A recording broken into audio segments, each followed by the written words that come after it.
Bon midi Facebook. Je vais aller ouvrir ça en même temps. Est-ce qu'il y en a qui sont parmi nous? Envoyez-nous un petit bonjour, qu'on sache que vous êtes avec nous autres. Donc, bon mardi midi, on est en live, ça fonctionne. Je n'ai pas choisi mon sujet encore de live, je vous ai laissé ça à votre discrétion à vous. Donc, s'il y en a qui ont des sujets qui aimeraient discuter pour ce midi, je vous laisse la place. Est-ce qu'il y a un sujet qui vous tenterait plus que d'autres? Donc, sujet d'aujourd'hui, c'est vous qui décidez. Bonjour! Donc, c'est le moment, là, si vous voulez nous donner un sujet que vous aimeriez parler. Donc, aujourd'hui, c'est vous qui décidez de quoi on jase. Est-ce qu'il y en a qui ont des idées de trucs que vous aimeriez discuter? 1, 2, test. Bonjour Dave! De même. Ils ont tout changé. C'est dur de trouver. Est-ce qu'il y en a, on a des sujets qui plus précis que vous aimeriez discuter, que vous ne savez pas trop quoi faire, comment que ça fonctionne? Est-ce qu'il y en a qui ont un sujet en particulier? Donc, c'est le temps. Vous pouvez nous dire bonjour aussi en même temps. Ça va nous permettre de savoir que vous êtes avec nous parce qu'on ne voit pas tout le monde, le nombre de personnes. Donc, si vous pouvez nous dire bonjour. Salut Valérie, comment ça va? Y a-t-il un sujet que tu aimerais qu'on discute aujourd'hui, toi? Parce que tu sais, les lives, on les fait pour vous autres. Hein? Fait que le but, c'est de vous donner du bagage à vous autres. Salut Mickaël! Donc, c'est un petit mardi relax aujourd'hui. Je vais voir. Bon, je vois les commentaires. Donc, s'il y en a qui ont un sujet aujourd'hui, jappement, aboiement, quelque chose d'intéressant ou peut-être dans la relation à la maison, une question particulière par rapport à votre entraînement aussi que vous aimeriez discuter, c'est le moment. Je vous donne la place totalement. Oh, que c'est une bonne question, ça, Val, qui dit « Je viens d'arriver, comment casser l'anticipation chez les chiens? » Les automatismes musculaires, donc mémoire musculaire. On pourrait parler des deux, moi ça me conviendrait. Salut Maxime! Mais j'avoue que l'anticipation, c'est vraiment un sujet... Ah, ça c'est intéressant. OK. En fait, l'anticipation pour moi est un signe de grande intelligence chez le chien. Par contre, ce qu'on doit savoir, c'est que lorsque le chien commence à anticiper, puis là, je vais arriver avec Michael, je vais arriver aussi avec tout ce qui est mémoire musculaire, ça va aller de soi parce qu'ils vont ensemble. Mais, dans le fond, lorsqu'on enseigne un comportement à un chien, ce qui se passe, c'est que au départ, le chien est en apprentissage, donc il doit apprendre la mémoire musculaire.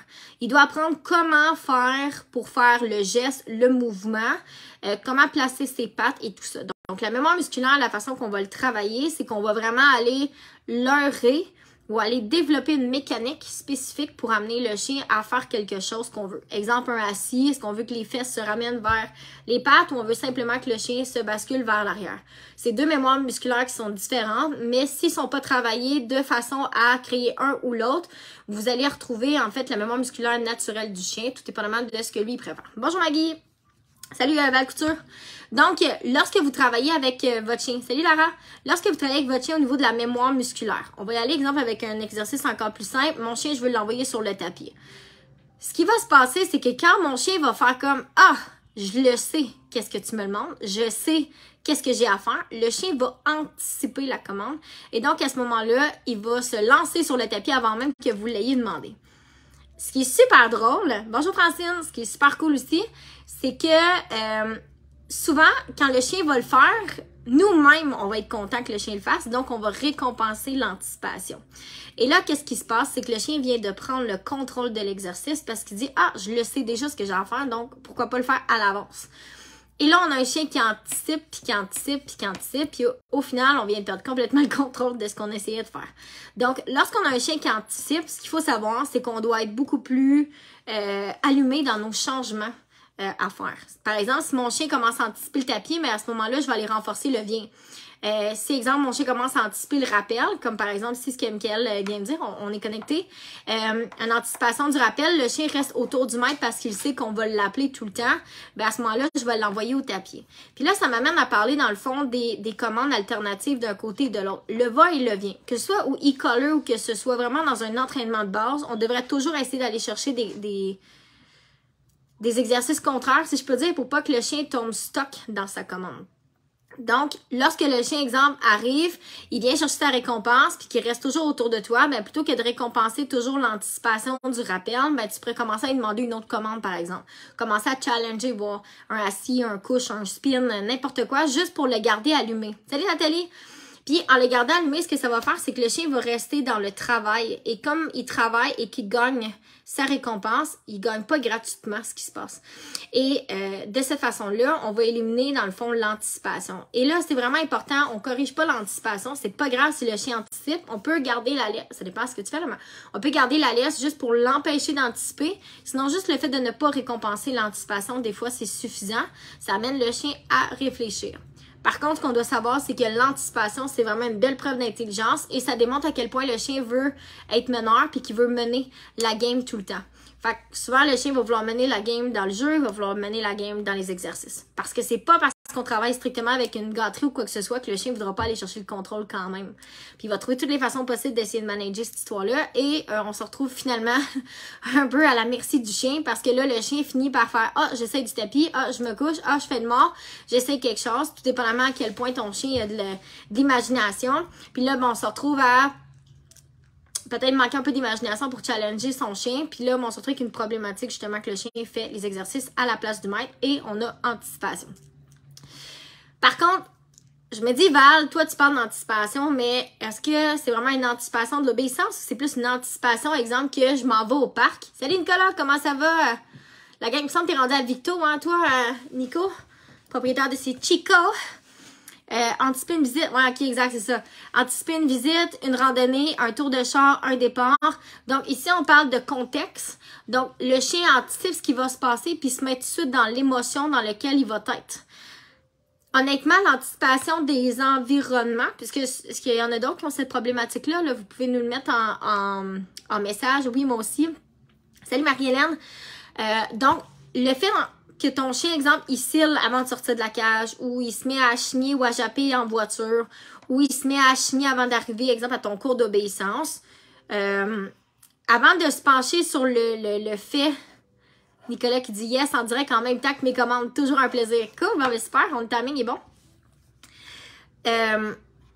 Lorsqu'on a un chien qui commence à anticiper l'excitation, avant vraiment d'aller dire que c'est toujours de l'excitation, pensez-vous, est-ce que le chien a du plaisir dans l'activité dans laquelle vous l'amenez? Salut Pascal! Quand on sera à des endroits qu'elle connaît, ouais, exact. Est-ce que vous avez fait de l'obéissance aussi à ces endroits-là? Ça peut en être un autre. Est-ce que vous vous êtes retourné suffisamment souvent aussi pour que le chien s'en fasse une idée différente? Et changer le pattern. Mais je parlais hier aussi en même temps avec éducation, voyons, j'ai un blanc, FD, éducation canin FD, donc avec Francis. On discutait hier parce qu'il travaillait la gestion de porte avec son chien, puis il m'a envoyé une vidéo, puis je disais, elle chigne un petit peu, mais je pense que c'est plus de l'insécurité de ne pas savoir exactement ce qui l'attend, puis de ne pas savoir ce qu'elle a à faire, fait qu'elle a de l'insécurité dans la commande. Ça aussi, ça peut être une raison du pourquoi que le chien pleurniche, puis qu'il pleure, puis qu'il chigne, c'est qu'il ne sait pas ce qu'il a à faire. Est-ce que vous me voyez venir? Jorval, est-ce que tu me vois venir? Donc, ça se peut que ton chien, exemple, il est dans l'auto, puis dans l'auto, il sait pas quoi faire dans l'auto. Fait que là, il chigne tout le long parce qu'il sait pas qu'est-ce qu'il a le droit puis pas le droit de faire. Fait que, nous, on dit souvent, les bébés chiens, si vous avez un bébé chien, mettez votre chien dans une cage au départ. Comme ça, il sait très bien ce qu'il a à faire dans la cage. Habituellement, il doit être couché relax. Bonjour Léa! Donc, comme il doit être couché relax, le fait de mettre la cage dans la voiture, le chien va apprendre à être couché relax dans la voiture, puis tranquillement, on va pouvoir retirer la cage et le chien va être couché relax dans la voiture. C'est au lieu d'aller créer un coucher en obéissance un peu plus conditionné, c'est qu'on crée une habitude saine dans le fond avec la cage. Mais vous pouvez le faire comme vous voulez. Mais un chien, des fois, qui chigne dans l'auto, c'est qu'il sait pas qu'est-ce qu'il y a à faire dans l'auto. Fait que le fait d'aller vraiment retravailler certains exercices, par exemple, juste d'aller au parc puis de travailler votre coucher-reste dans l'auto puis de rester là tout le long, tant son temps que j'ai pas dit le OK pour sortir, puis ça se peut qu'il sorte même pas en plus, là, où il va faire pipi puis il rentre dans l'auto, ça aussi ça se peut. Changer les contextes, mais c'est long. C'est extrêmement long changer des contextes, surtout si ça a déjà été renforcé plusieurs fois, là, ça peut vraiment prendre un bon moment. Salut Jude, comment ça va ce midi? Donc, quand vous travaillez vos chiens, donc là, il y a de l'anticipation de la commande qu'on a parlé au début du vidéo live. On a l'anticipation de ça et on a l'anticipation vraiment des événements stressants, anxiogène, qui crée de l'excitation, qui là pourrait aller créer des problèmes par rapport, par exemple, à l'aboiement excessif ou quoi que ce soit, qui vont vraiment être difficiles à gérer, dont le fameux whining, là, le chien qui chigne constamment. Salut Sabrina! Valérie qui dit « J'aurais dû commencer avec une cage en auto, maintenant c'est pire si je le confine. » Ouais, ben là, c'est sûr que le fait d'avoir une cage, des fois on peut introduire la cage en dehors de la voiture au départ, puis par la suite elle est transférée vers la voiture. Ça peut être aussi le fait qu'il y a trop de mouvement, trop de stimulation, puis qu'il y a trop de choses qui peut aller créer ça aussi. Je sais, Val, que tu as une problématique en voiture. Le chien hurle et jappe et il fait tous les trains. Là, il est comme pas capable de gérer puis de confiner. Ben, à ce moment-là, tu pourras recréer peut-être dans un transporteur quelque chose qui est plus fermé, donc qui enlève la vue surtout. Et vraiment l'habitude tranquillement à juste l'envoyer dans la voiture, juste pour aller travailler, tu sais, juste pour y mettre en dehors. Puis tranquillement, on la met dans la voiture. Puis après ça, tu fais juste l'embarquer dans la voiture. En plus, là, les températures commencent à être belles ici là, au Québec. Je sais pas s'il y en a qui sont de la France. Là. Allô, les gens de Outre-mer, mais ici, il commence vraiment à faire un peu plus froid, donc faire une nuit dans l'auto, ça serait pas mauvais non plus, de juste l'habituer tranquillement à vivre la voiture. Évidemment, assurez-vous pour faire voler votre char, là. Mais tu sais, c'est vraiment, ça pourrait être un exercice qu'on pourrait faire, l'habituer à dormir dans la voiture, au départ aussi, puis l'habituer dans la vie de tous les jours, le mettre dans la voiture, même si on est présent, c'est pas obligé de toujours aller à quelque part. Dans le fond, le but des contextes, c'est vraiment d'aller changer les habitudes de vie de toujours, je te mets dans la voiture pour partir. Val qui dit c'est même rendu qu'il réagit à la voix du GPS. Il fait le lien qu'on va tourner ou arriver à une destination. Ouais, mais j'ai aucune. Pour vrai, là, le Golden Doodle est un chien extrêmement intelligent, là. Extrêmement intelligent. Des fois pour le meilleur et pour le pire, ben honnêtement. Donc, ça m'étonne pas du tout qu'il ait fait le lien. Est-ce qu'il y a un endroit qui est comme plus prédisposé à japper plus fort ou à avoir plus d'interactions ou que c'est plus difficile ou majoritairement, peu importe l'environnement dans lequel on tourne? Ça aussi, c'est une bonne question, vous pouvez répondre. Est-ce qu'il y en a d'autres que leur chien jappe dans le véhicule ou qui anticipent les biscuits, anticipent d'ouvrir la porte, que le chien anticipe, je sais pas moi, que vous allez arriver à la maison ou que votre conjoint, votre chien est assis à 4 heures. À ce moment-là, tu sais, sur le bord de la porte, il anticipe qu'il va arriver. Est-ce qu'il y en a que le chien fait ça? Vous pouvez nous l'écrire en commentaire. S'il y en a qui aiment le live, by the way, parce qu'on parle d'anticipation, c'est le temps de mettre un petit cœur puis un petit j'aime. S'il y en a qui veulent partager aussi pour aider les gens là, qui ont des chiens qui ont de l'aboiement en véhicule ou des problèmes d'anticipation par rapport au fait que le chien monte en excitation avant même d'être arrivé sur place, ça peut peut-être leur donner un coup de main. Ou anticipation des commandes aussi. Donc à ce moment-là, le chien, c'est un petit chien brillant. Il fait tout sauf écouter finalement. Peu importe où. Ouais, mais comme je disais, Val, moi, je remonterais peut-être, je remonterais une introduction en cage, premièrement. Je builderais vraiment le coucher reste dans cette cage-là, que ce soit vraiment enregistré. Après ça, je pense que je l'habituerais dans la cage direct, dans l'auto. Puis je l'habituerais à juste ne pas être en contact, dans le fond, avec d'autres stimuli, puis juste de faire du véhicule, puis de rester là. Genre aller mettre de l'essence avec le véhicule ou de faire des petites tournées, mais juste, dans le fond, une fois que la cage est construite. Oui, ça aussi, il sait quand je vais arriver 30 minutes après avoir texté mon chum. C'est un petit brillant, tu sais, le petit Murphy. Donc, c'est sûr qu'anticipation, des fois aussi, le chien peut se rassurer dans le fait d'anticiper ce qui va se passer. Et ça aussi, ça peut être un cas, des fois aussi à travailler. Fait que des fois, en changeant le contexte, ça peut créer du stress. Mais des fois aussi, en créant un contexte que le chien peut peut-être mieux anticiper, ça peut aider aussi. Juste à faire le tour du pâté de maison puis de revenir dans la course, ça aussi, ça l'aide. Bonjour Sylvie, comment ça va? Donc, quand on travaille avec son chien et qu'il y a beaucoup d'anticipation, je vais donner un exemple qui donne, elle, quand on parle de bouffe, c'est vraiment son mosse. Dès qu'on arrive avec le sac de moulée, juste le crunch-crunch du sac, écoute, elle commence déjà à japper d'excitation, d'avoir de la moulée, honnêtement, moi, ça me dérange pas tant, là. Mais si ça viendrait qu'à me déranger, ben à ce moment-là, il faudrait que je change le pattern, que je rouvre le sac de moulée, puis que j'attends que tout le monde soit calme avant de nourrir. Ça peut prendre du temps, effectivement, ça peut être vraiment long, mais des fois, juste à force de le pratiquer, que le calme égale à ça, ça change toute la donne. Pascal qui dit Sako anticipe tout, porte, sortie de sa cage, arrivée de ma conjointe, etc. Ouais, mais c'est une belle preuve d'intelligence de vos chiens. Bon midi, Karine, comment ça va? Salut, Sam. Donc, tu sais, c'est... Le chien, en fait, là, il est là pour pouvoir justement essayer d'aller prendre le devant des exercices, un peu de contrôle. Des fois, en donnant dans le jeu, ça limite aussi un petit peu d'anticiper ce côté-là. Le chien cherche moins à aller chercher un certain contrôle par rapport à ça.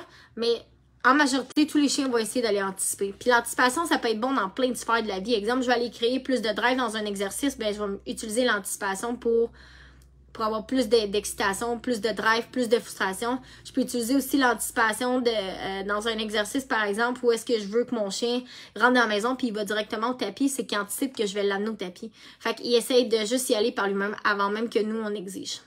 J'ai Val Couture qui dit « Oh que oui, Ginger anticipe quand j'arrive à destination juste au son du clignotant et le ralentissement du véhicule. » Elle se lamente, donc ils savent déjà. Mais c'est sûr que la majorité des chiens, tu sais, la majorité des chiens vont débarquer à chaque fois que vous arrêtez. Pour vraiment enlever cette anticipation-là, là, il faut tout simplement... Puis ça, souvent, c'est vraiment des habitudes. Là. Puis tous les chiens vont tout faire ça. Là. Bonjour, Suzanne! Donc, ce qui va arriver, c'est que dès que tu commences à ralentir, il sait que le chien va débarquer. Donc, c'est associé à un nouvel environnement ou associé à du plaisir, je sors du véhicule.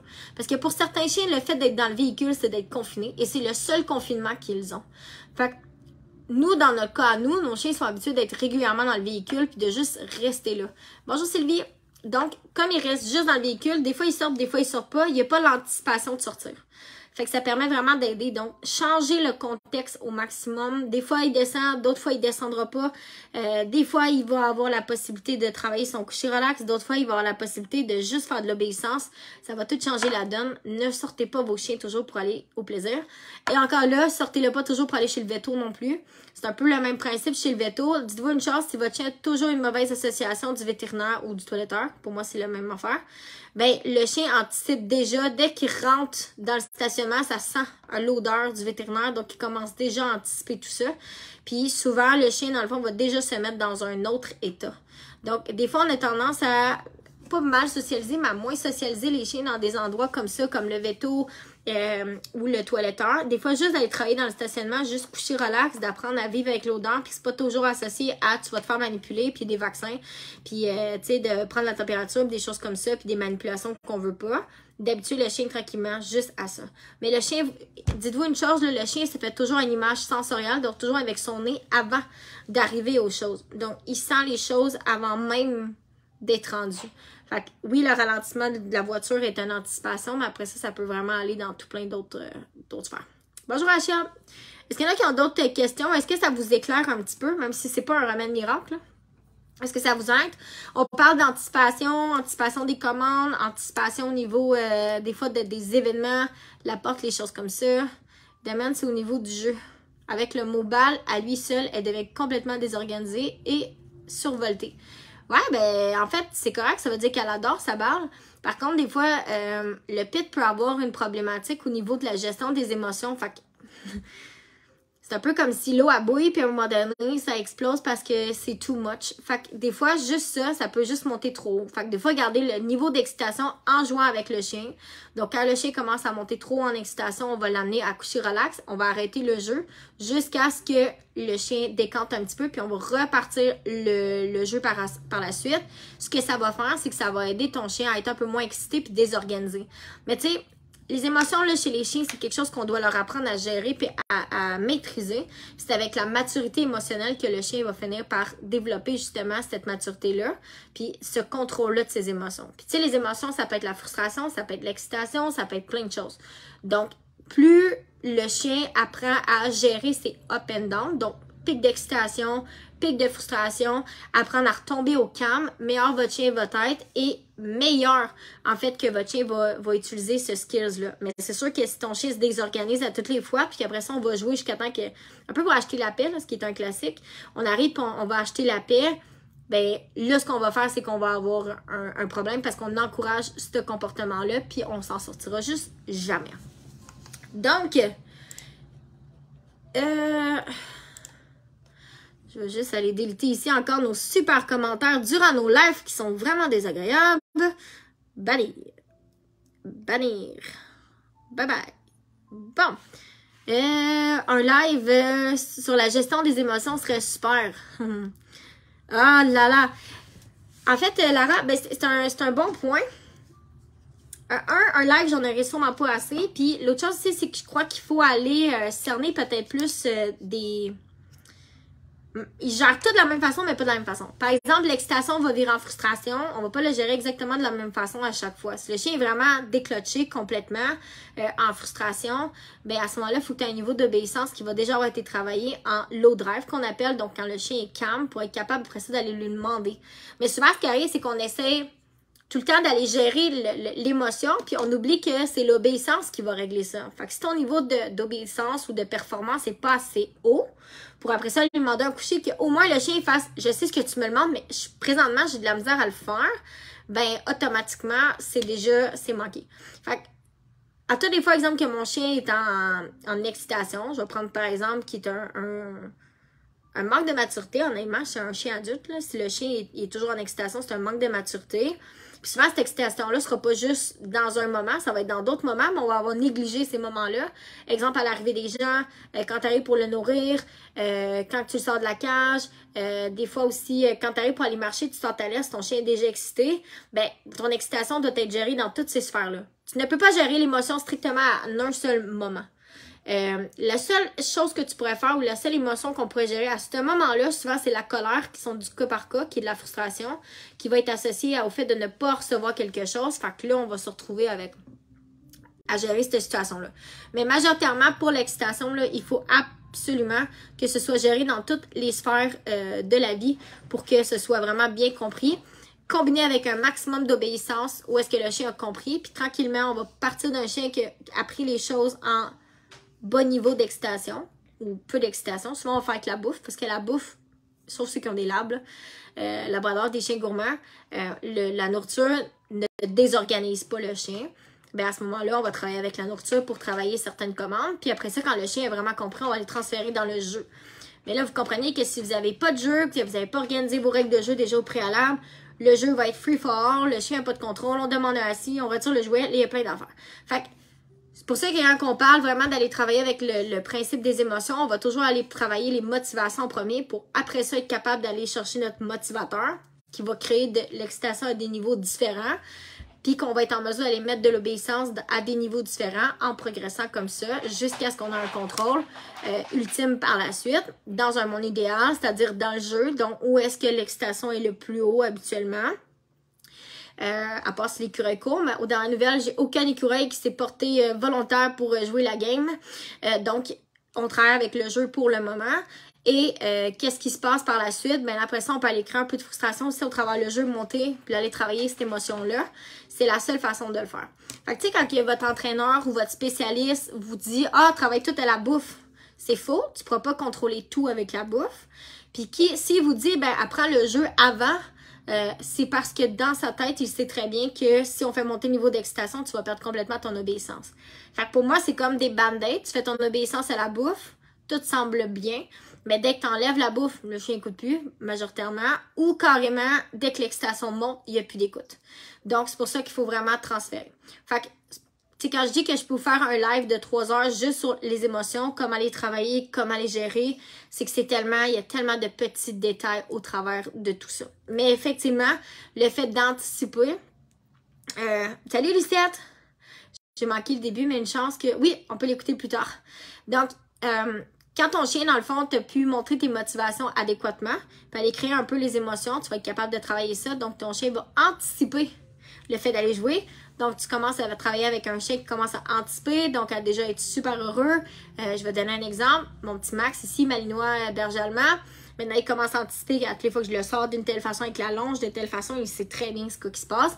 Fait que là, il a commencé à vouloir voler le jouet en partant pour pouvoir y aller. Pour l'instant, c'est pas un big deal parce que je veux pas corriger là-dessus vu que je voulais créer l'intérêt de jouer avant toute chose. Mais quand mon jeu va être parfait, il est pas mal proche de l'être, ça en vient vraiment bien, il m'a pas grand-chose, mais là, après ça, j'irai corriger le fait que tu commences à vouloir contrôler la game au complet à partir du moment. Après ça, je vais enlever un peu de contrôle, mais il en laisse un au bon moment, puis tranquillement, je vais pouvoir y aller. Mais l'anticipation est carrément normale. Après ça, je vais pouvoir mettre toute l'obéissance que j'ai construite en dehors avec le jouet, avec la bouffe, pardon. Je vais pouvoir aller le mettre dans le jeu. Puis là, ben, ça va monter mon niveau au niveau de mon obéissance. Et donc, à ce moment-là, mon contrôle des impulsions par le fait même et le contrôle des émotions aussi avec l'expérience. Salut Sébastien, comment ça va? Salut Véro, comment ça va avec Manson? Cathy, Andréane, Est-ce qu'il y en a que j'ai pas vu, là, vous pouvez me saluer, hein? Faites-moi un petit bonjour, j'ai plus de chances de vous voir. Tant mieux, Rachel, si on est accro au live, le but c'est ça, c'est de vous donner le plus d'informations. Tant mieux, Dave, si c'est très clair. Donc, vous comprenez un peu l'essence, là, tu sais, quand on vous parle de passer les étapes. Tu sais, c'est des objectifs un à un, qu'un objectif amène un autre, qui va amener la picture finale, qui est tout le monde va avoir un chien obéissant qui marche au pied pas de laisse en plein milieu du centre-ville, hein? Tout le monde a cette idée-là, right? Ou non?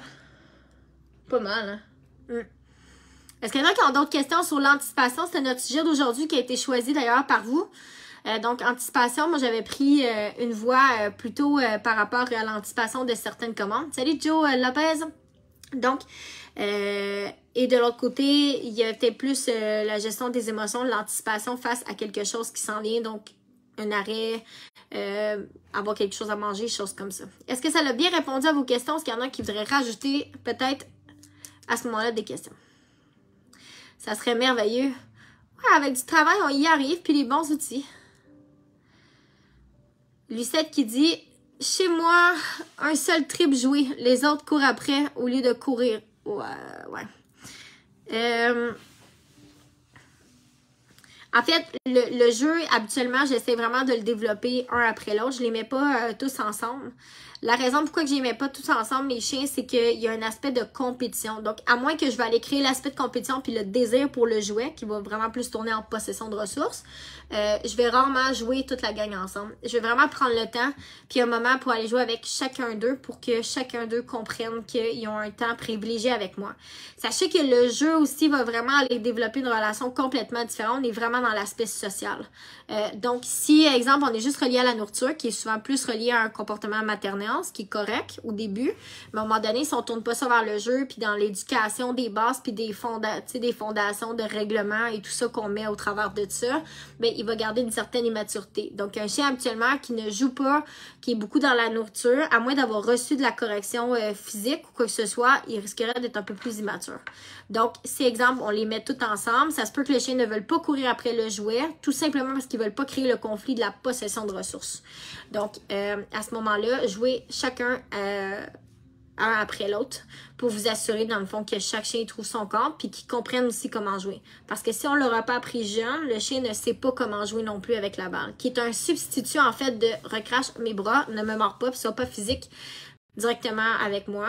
Donc, la balle devient un peu comme un...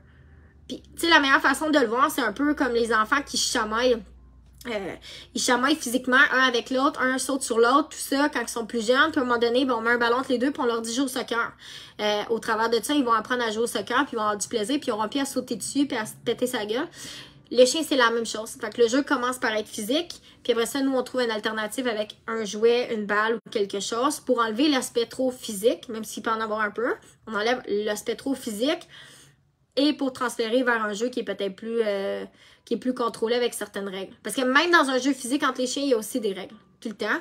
C'est juste que nous, on n'est pas capable d'appliquer ces règles-là si jamais ça dégénère ou si le chien est plus X alouette plus fort que moi. Salut Judith, comment ça va?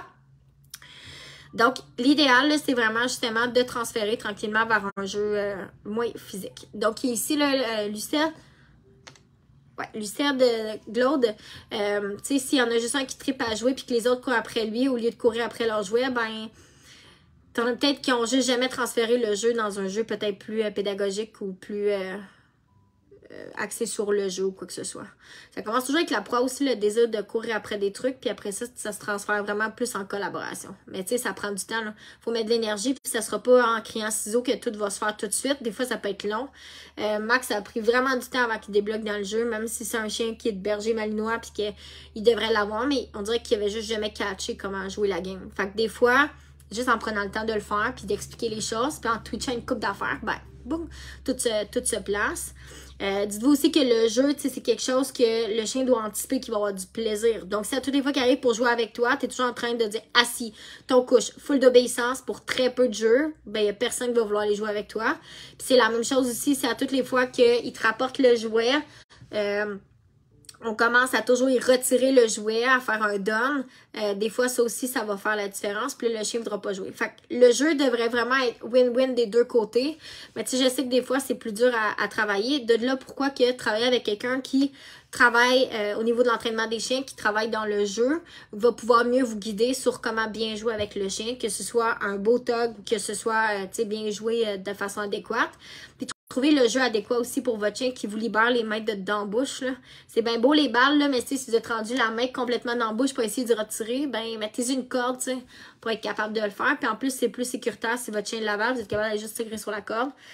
Trouvez-vous quelque chose aussi, pas des affaires qui peuvent vous mordre les mains, donc quelque chose qui a de l'espace en masse, ça va vous aider.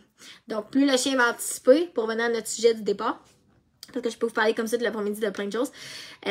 L'anticipation, dans le fond, va venir par le fait d'avoir du plaisir. Puis le fait d'avoir du plaisir, ben, le chien va commencer à anticiper. Fait que c'est toujours une émotion à la base qui va amener à ça.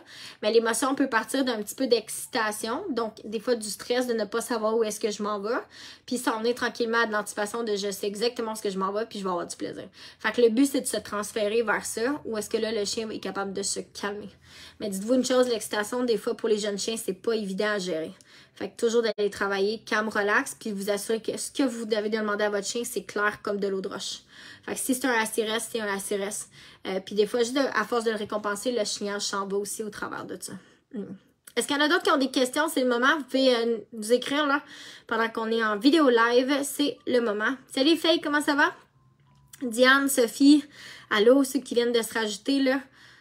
Donc, aujourd'hui, le live était sur l'anticipation. Ça fait comme 3-4 fois que je le répète. Salut Marie-Ève. Donc, anticipation des commandes ou anticipation d'une émotion. Sébastien qui dit l'anticipation est surtout lors des marches. Chaque endroit qui a un chien, elle le sait. Ouais, clairement. C'est vrai que ça, c'est un bon sujet. Est-ce qu'il est arrivé à un événement? Est-ce qu'un chien a déjà comme parti à la course après elle, qu'il soit au bout de la laisse ou au bout de la clôture? Il n'est pas obligé d'avoir atteint le chien. Mais est-ce que c'est arrivé ou est-ce que c'est toujours des amis chiens peut-être à des endroits X? Des fois, ça aussi, ça peut être quelque chose. Donc, il anticipe que ça va être excitant, qu'il va pouvoir aller jouer avec son ami. Ça, c'en a un autre. Ça m'éclairait beaucoup d'avoir la réponse, Sébastien, quand tu vas avoir 2 petites minutes. Je vais pouvoir t'aider plus. Là, 4 fois depuis l'été passé, chien lousse. Ha! OK. Je pourrais aussi faire un live sur les chiens lousses. En fait, l'anticipation des chiens qui arrivent, c'est que, puis ça part vraiment de loin, ça va partir de quand tu mets la laisse. Donc, dès que ton chien va partir aller mettre la laisse, c'est juste de sortir dehors, de faire exactement la même chose, puis juste de l'amener, mais de pas te rendre exactement où la maison elle est. Des fois, ça peut aider juste de lui apprendre à reprendre le contrôle dehors, puis à reprendre confiance. Puis oui, le chien va savoir exactement, il se rappelle exactement de quel moment. Au même titre que nous, si on a une expérience qui est stressante ou traumatisante, on va éviter la situation au maximum. Le chien va faire la même chose. Le chien va tomber dans l'évitement de cette situation-là où est-ce qu'il va vouloir vraiment s'en aller le plus loin possible de la situation. Fait que si c'est arrivé, par rapport à, mettons, comme là, j'ai 4 chiens, automatiquement, ton chien va sûrement avoir généralisé, je suis sûre. Ou t'es chanceux s'il l'a pas fait, mais j'anticipe que c'est ça qu'il est fait. Donc, à ce moment-là, change la photo, l'image. Amène-la là, puis tu peux arriver, puis mets-toi à jouer en avant de la maison. Juste pour changer complètement, ou être super de bonne humeur, au lieu de, comme nous-mêmes, tomber un peu plus aux aguets pour watcher si la personne va arriver. Donc, arrive là-bas, puis mets-toi à jouer. Juste pour y changer les idées. Ça pourrait aider. Puis, retourne à la maison plutôt que de continuer ta marche. Juste pour aller mettre une nouvelle association face à la situation. Des fois, d'avoir des comportements contraires. C'est à essayer et à voir. C'est juste le chien qui va me dire si c'est une bonne initiative. Ça peut être de jouer, ça peut être de donner des récompenses. Mais comme on disait, des fois, les récompenses, non seulement ça peut attirer l'autre chien, mais aussi c'est que le chien peut ne pas vouloir manger. Si tel est le cas, Sébastien, que ton chien ne veut pas manger, ça donne une très très bonne idée dans quel état ton chien est face à la situation. Fait que juste de retourner à cet endroit-là, puis à ce moment-là, d'attendre qu'elle relaxe jusqu'à ce que, j'ai dit elle, là, parce que j'ai pris pour acquis que c'était elle. Parce que j'ai vu tantôt, elle le sait, ok. Donc, à ce moment-là, juste de l'amener là-bas, de la faire calmer, jusqu'à ce qu'elle prenne des récompenses. Puis déjà là, ça va déjà être un winner. Non, 0 nourriture aux jouets. C'est un berger allemand, c'est quoi la race du chien? Un husky? Des fois, c'est juste le niveau de stress est trop haut. C'est des adherbes. Juste le fait aussi de, tu sais, souvent on va jouer aux jouets à l'extérieur. Fait que si le chien n'a pas d'intérêt au jeu, c'est juste parce qu'il est à l'extérieur. Un berger allemand? Berger australien? Berger allemand? Pendant que tu me réponds, Sébastien, je vais répondre à la question de Cassandre. Hey, bon midi! Allô, je viens juste d'arriver, je vais réécouter le début. J'aime une question concernant ton couche relax. Qu'est-ce que c'est exactement? Un couche normal jusqu'à ce qu'il se détende ou c'est un coucher sur le côté? C'est différent d'un coucher standard. En fait, un couche relax, dans notre, c'est vraiment d'amener le chien à se reposer et à se calmer. C'est pas la position de méditation sur le côté où est-ce qu'on va aller travailler pour, mettons, une coupe de griffes ou quelque chose du genre. C'est vraiment d'amener le chien à se coucher, à être patient et à relaxer. Surtout les bergers, où ils vont mettre la tête sur la patte, par exemple, comme ça. La respiration va être décantée aussi. Ce qu'on veut pas... Puis là, moi, j'ai un couche relax, là, mais c'est parce que souvent, on voit beaucoup de couchers en position sphinx, que le chien n'a pas les fesses de côté, là, qui tombent d'un côté ou de l'autre. Donc, le chien est juste prêt à repartir. Donc, pour moi, c'est pas un vrai coucher relax. Donc, c'est juste d'encourager ça avec un service aux chambres pour que le chien, dans le fond, arrive tranquillement à aller chercher puis atteindre ce niveau de relaxation-là. Mais encore là, il faut faire attention à la fréquence du service aux chambres, surtout si c'est un chien qui s'excite sur la nourriture, tu vas avoir un chien qui est trop excité tout le long. Fait que des fois, d'espacer le niveau de récompense ou d'espacer la fréquence, ça va amener ton chien juste un peu plus calme dans l'exercice. OK, berger allemand. Salut Marie-Ève Leclerc. OK. Puis il prend aucune nourriture puis aucun jeu. À quel âge, Sébastien? Le jeu, hein, tu sais, bon, ça aussi, je préfère le développement du jeu, là, c'est important de le construire, dépendamment dans lequel le niveau... est-ce que tu es peut-être de t'outiller de quelqu'un là, qui va pouvoir t'aider? 8 ans? OK. Quand tu dis zéro nourriture, est-ce que... Tu peux répondre à ça toi-même. Est-ce qu'elle fait de l'embonpoint? Est-ce qu'elle a un problème de santé quelconque qui l'empêcherait de jouer ou qui l'empêcherait de courir après de la nourriture ou quoi que ce soit? C'est sûr que, tu sais, en tant que maître, vous pourriez très bien aller juste au même endroit puis attendre qu'elle soit relaxe puis qu'il se passe rien puis juste d'y retourner jusqu'à temps qu'il se passe rien. Mais vous devez vous assurer qu'il arrive vraiment rien. Fait qu'assurez-vous que le chien du voisin va pas partir puis revenir sauter sur ton chien. Souvent, ce qui arrive, là, tu sais, quand on met moi, j'aime ça mettre ça la version chien. Le chien s'échappe de la maison, court après ton chien. Toi, t'es en laisse.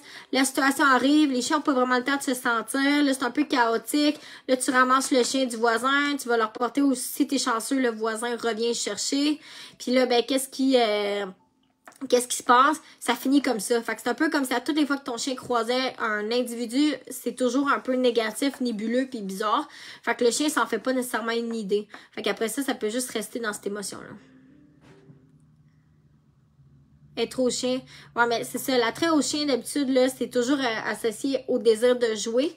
À moins d'être vraiment dominante puis que là, elle cherche vraiment d'autres choses, là. Mais des fois, c'est juste le désir de jouer parce que la communication est plus claire. C'est sûr, il faudrait se pencher sur la question aussi, tu sais, de l'entraînement qui a été fait. Est-ce qu'il y a des bases, des choses qu'on pourrait développer?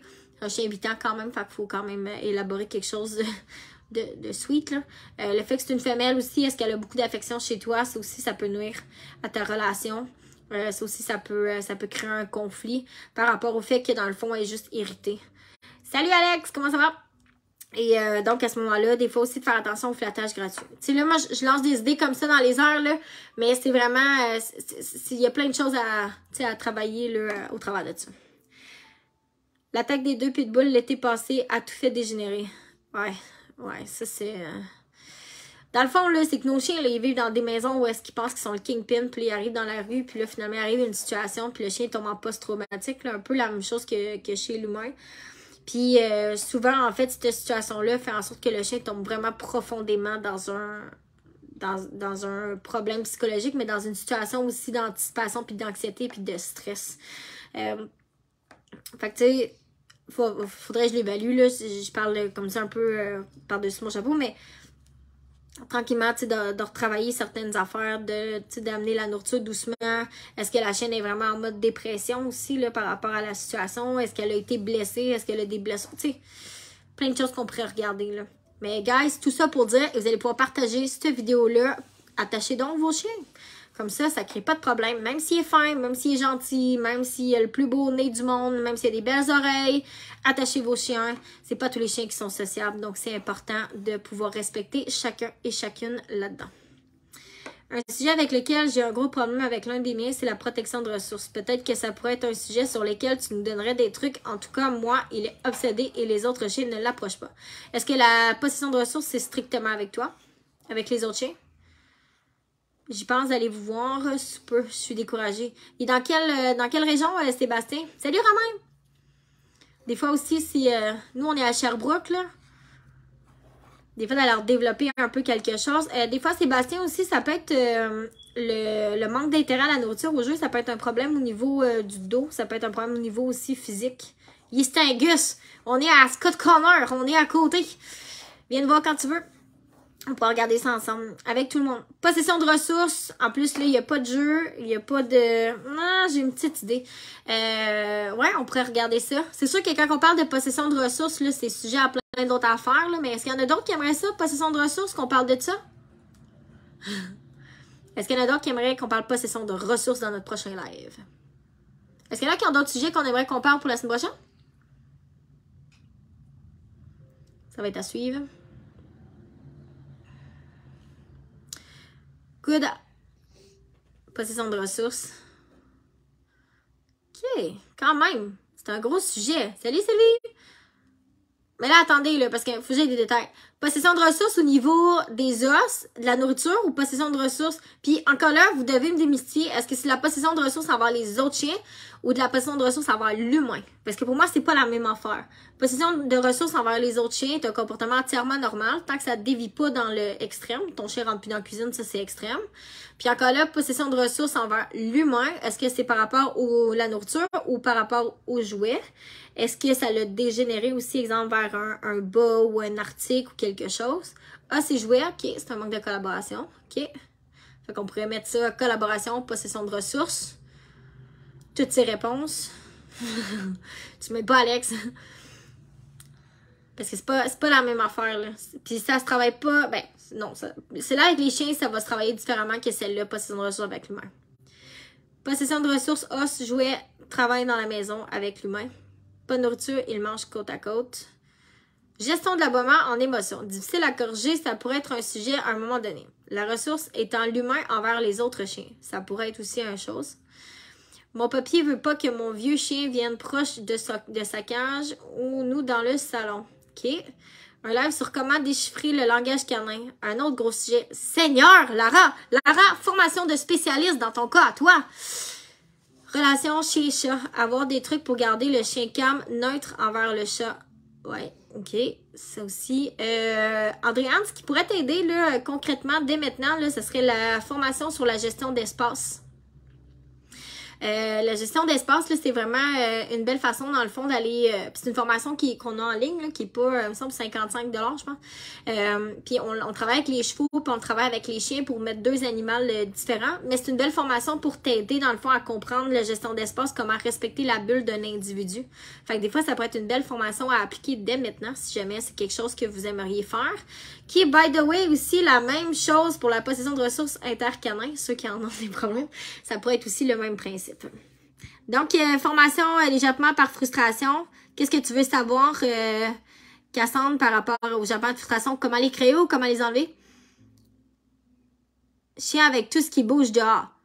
Mais là, Lucette, toi, il faut que tu développes le jeu parce que tu as de la collaboration. Mais pas toi, mais ton chien, il faut développer le jeu.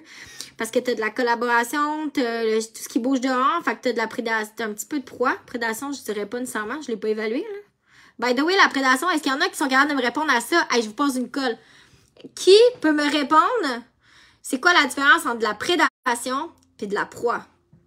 Est-ce qu'il y en a qui sont capables de me répondre à ça? Qu'est-ce que j'avais d'autre? Comment les enlever? OK. Absolument, oui, les contraires. Salut, Jolie! Comment ça va? Comment enlever les jappements de frustration? Fait que là, j'ai possession de ressources comme question présentement. La relation entre chien et chat. J'ai mon papy veut pas que mon vieux chien s'approche. Possession, la ressource envers l'humain avec les autres chiens.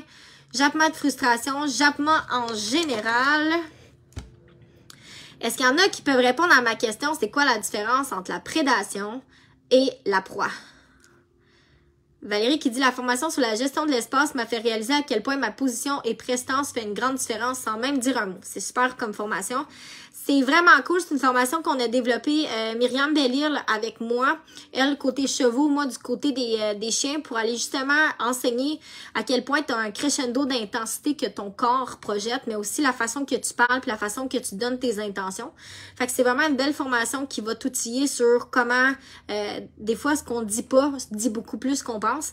Fait que ça va vraiment outiller les gens justement à comprendre. Ça permet d'aller créer une bulle autour du chat, créer une bulle autour de la personne ou de l'animal que tu as envie aussi, ça l'aide, ça donne un bon coup de main. Merci Val pour ton commentaire, c'est vraiment cool. C'est le d'autres qui ont fait de la formation, qui ont envie d'écrire un commentaire, gênez-vous pas. Bon, attends un peu, là, ici, j'ai tout ce qui bouge. Il y a personne qui a répondu. OK, je dirais que la prédation est le cheminement vers la proie. Mettons que, OK, je vais clarifier ma question. Est-ce qu'il y en a qui peuvent me donner... Quelles sont les différences de comportement entre la prédation et la proie? Comment qu'on identifie la différence entre les deux? Qu'entends-tu par la proie? Je ne sais pas quelle est la différence. Une proie, c'est une proie versus la prédation, c'est la séquence complète ou non? Non. Ben, on pourrait le définir comme ça, mais je vais te le clarifier, Cassandre, ça va te donner une bonne idée de ce que je veux dire.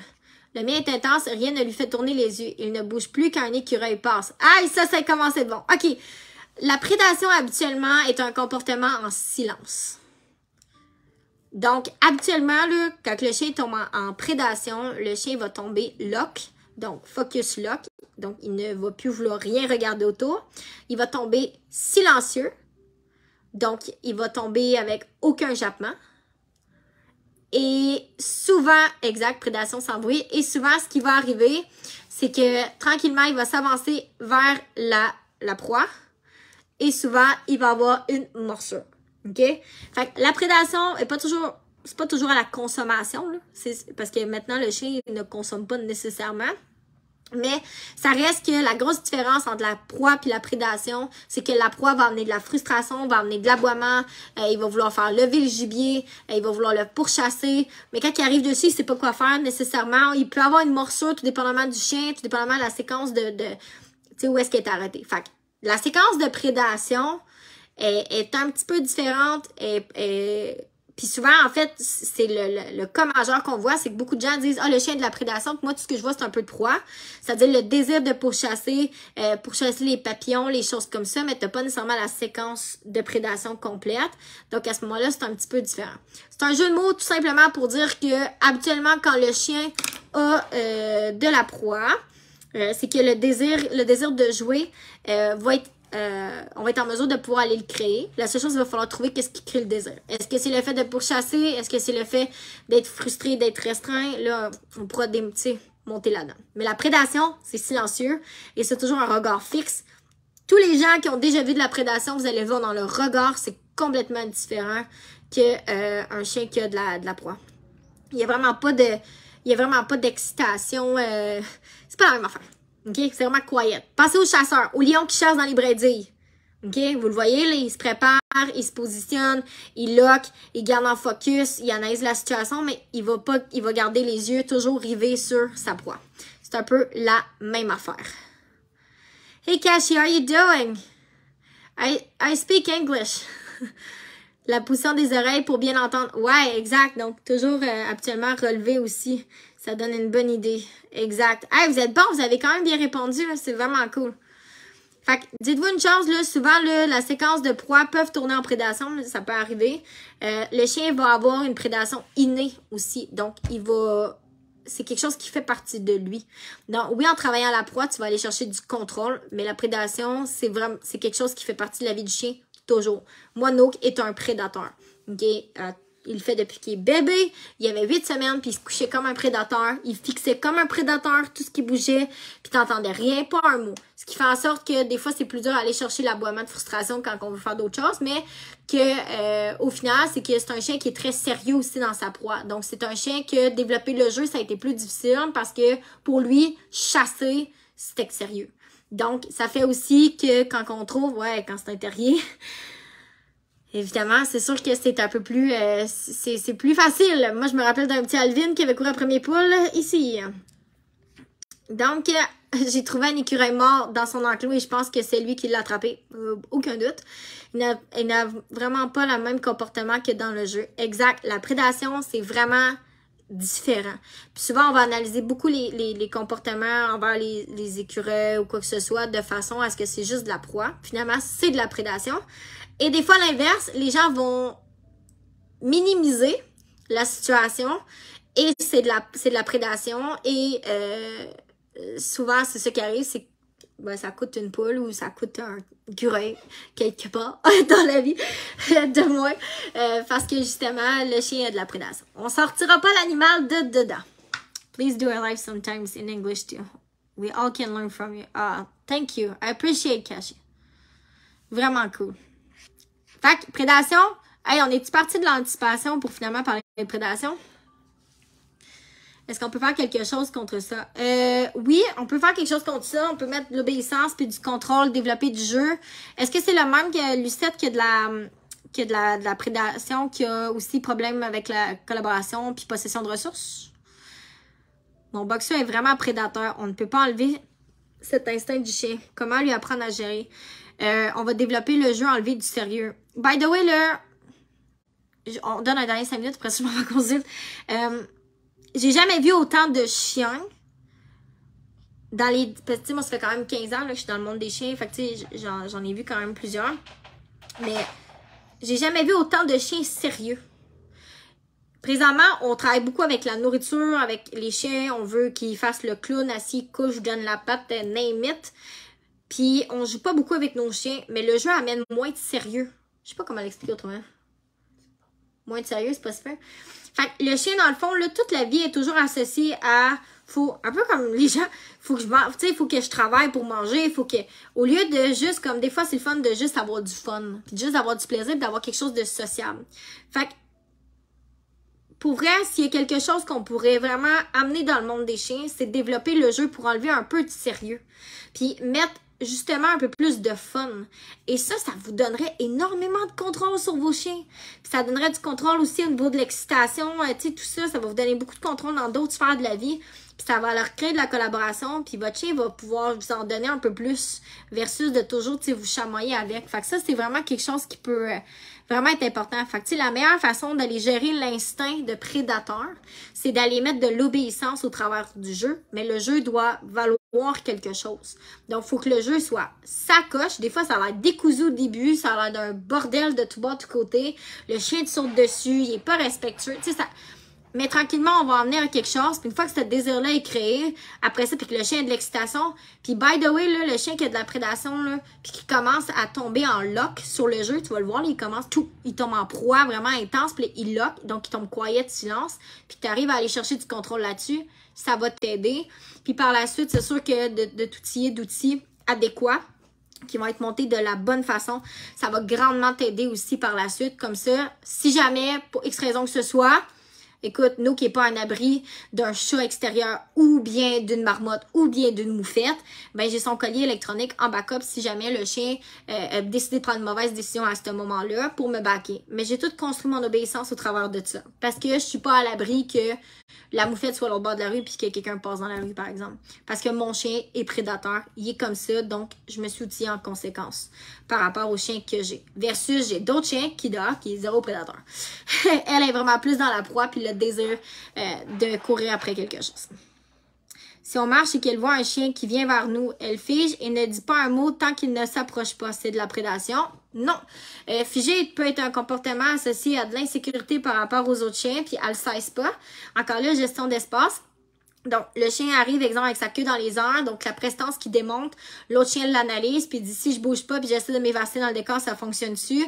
Non, ça fonctionne pas. L'autre chien continue à avancer, donc la perception, c'est OK, il a continué à avancer, mais je suis pas à l'aise, et donc on tombe en réaction, et on tombe à ce moment-là, peut-être en d'autres fonctions. Encore là, tu sais, ça dépend. Si le chien fait ça envers un petit chien qui tombe. C'est vraiment un comportement différent, là. Puis ça, on va le voir aussi en contact avec, tu sais, pas d'autres chiens. On va le voir dans d'autres sphères. C'est pas juste envers les chiens que le chien va faire la prédation. Ça va être les chats, les écureuils, tout ce qui a du poil puis qui a l'air bizarre. Donc, apprendre à jouer le fun, mais dans l'obéissance avec lui. On commence par apprendre à jouer le fun, puis après ça, on met de l'obéissance. idéalement. Fait qu'il faut que le fun soit créé. Et là, guys, je vous adore, OK, sur les heures du midi, c'est vraiment cool, mais j'ai une consultation à 1h. Il est 12h55. Donc, je vous laisse aller. Si vous avez des questions, vous pouvez continuer à m'écrire. Ça va me faire plaisir. Ça me donne plein d'idées de sujets pour la semaine prochaine. Puis écoute, n'hésitez pas. Je termine en disant que... s'il y a des gens qui aimeraient ça apprendre vraiment sur vraiment le métier qu'on fait, tu sais, vraiment l'apprendre davantage, on offre une formation, hein, vous le savez, où est-ce qu'on va vraiment creuser à la base du comportement puis on donne le bagage. Donc, s'il y en a qui sont vraiment intéressés là, par devenir, faire notre travail ou pas, la formation théorique est disponible aussi sans devenir un entraîneur de chien. N'hésitez pas, ça va nous faire plaisir de vous aider. Alors, je vous laisse aller. Bye! À bientôt, à mardi prochain!